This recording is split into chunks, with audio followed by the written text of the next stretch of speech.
Journalist Shankar పై దాడి అమానుషం. పాలకులు మారిన పాలన అట్లనే ఉంది. జర్నలిస్టులపై భౌతిక దాడులు సిగ్గుచేటు. సీఎం వెంటనే స్పందించాలి. Democratic journalist protection force Telangana రాష్ట్ర convener Sorupaka Raju. News line Telangana దినపత్రిక సీఈఓ, ఎడిటర్ జర్నలిస్ట్ శంకర్ పై హైదరాబాద్ ఎల్బీనగర్లో గురువారం రాత్రి కొందరు దుండగులు విచక్షణరహితంగా దాడి చేసి గాయపరచడాన్ని democratic journalist protection force Telangana రాష్ట్ర కన్వీనర్ సోరుపాక రాజు తీవ్రంగా ఖండించారు.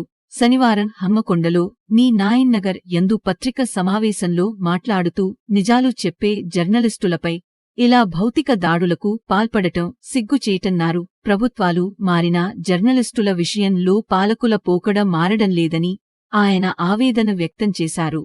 ఈ కార్యక్రమంలో హన్మకొండ జేపీఎఫ్ అధ్యక్షులు ఎండి ఆదిల్, కాసుల శ్రీనివాస్, ఉమ్మడి జిల్లా కన్వీనర్ పోలోజు రామ్మూర్తి, డీజేఎఫ్ ప్రధాన కార్యదర్శి ములుగు జిల్లా అధ్యక్షులు Cheekati Satish, DJF members P Srinivas, Anjad పాల్గొన్నారు.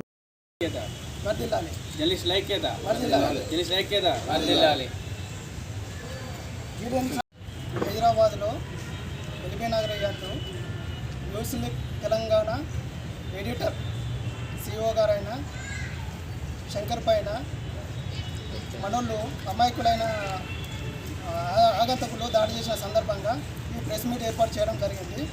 ఈరోజు ఎవరైతే దాడి చేసిన వ్యక్తులైతే ఉన్నారో ఆ ప్రభుత్వం వాళ్ళని కఠినంగా శిక్షించాలి. అది మా డీజేపీ తరఫున మళ్ళీ జేపీఎఫ్ తరఫున తీవ్రంగా ఖండిస్తున్నాము. మేము ఎక్కడికక్కడ 13 జిల్లాల్లో ఎక్కడికక్కడ ప్రతి జిల్లా కలెక్టర్ దగ్గర ఆందోళనలు చేపడతాము. మేము కొత్త ఆశతో ఏర్పడే ఈ ప్రభుత్వాన్ని పాలకులు మారిలే కానీ పాలన మాత్రం మారిన విధంగా ఉన్నది. దీని మీరు ఏ విధంగానైనా ప్రభుత్వం చర్య తీసుకొని ఆగంతకుల పైన అర్ధరాత్రి పూట మా విలేకరు పైన దాడి చేసిన వ్యక్తులను అరెస్ట్ చేసి వాళ్ళని కఠినంగా శిక్షించాలని ఉమ్మడి హన్మకొండ డీజీఎఫ్ తరఫున మేము తీవ్రంగా ఖండిస్తున్నాము. ఈ సమావేశంలో డీజీఎఫ్ రాష్ట్ర కన్వీనర్ సోరుపాక నిన్న జరిగిన సంఘటన గుర్తు చేసుకుంటే చాలా బాధాకరం. నిజాలను వెలికితీసే జర్నలిస్టుపై అగాంతకులు వచ్చి దాడి చేయడం చాలా అమానుషకరం. గత ప్రభుత్వంలో కూడా ఇదే విధంగా పునరుద్ధరణ జరిగింది. కానీ కొత్తగా ఏర్పడిన ప్రభుత్వంలో జర్నలిస్టులకు కొత్త ఆశలు చిగురిస్తాయనే ఆశతో తప్ప ఈ విధంగా జరుగుతుందని ఏ జర్నలిస్టు కూడా పాల్గొలేదు. కానీ నిన్న జరిగిన దాడికి సంబంధించి ప్రభుత్వం వెంటనే చర్యలు తీసుకొని దానికి సంబంధించిన దుండగులను వెంటనే అరెస్ట్ చేయాలని హన్మకొండ జిల్లా రక్షణ జర్నలిస్టు ఫోర్స్ ప్రొటెక్షన్ ఫోర్సు ప్రెసిడెంట్గా నేను తెలియజేస్తున్నాను.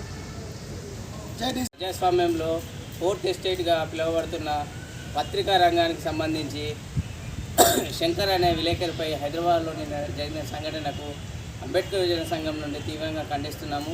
ఈరోజు ప్రజాస్వామ్యంలో ఫోర్త్ ఎస్టేట్కే రక్షణ లేకపోతే సామాన్య పౌరుని పరిస్థితి ఏందని పాలకులను ప్రశ్నిస్తున్నాము. కావున జర్నలిస్టులపైన దాడులు జరిగితే సుప్రీంకోర్టు ఆర్డర్స్ ఉన్నప్పటికీ కూడా వాళ్ళకు రక్షణ లేకపోవడం భారతదేశంలో ప్రజాస్వామ్యంలో ముఖ్యమైన చేదు సంఘటనగా మేము భావిస్తున్నాము. వెంటనే ప్రభుత్వము జర్నలిస్టులపై చేసిన దాడిని వాళ్ళని గుర్తించి వెంటనే శిక్షించాలని అంబేద్కర్ యువజన సంఘం జిల్లా కమిటీ పక్షాన మేము తీవ్రంగా హెచ్చరిస్తున్నాము. నా పేరు శ్రీనివాస్, అంబేద్కర్ యువజన సంఘం జిల్లా.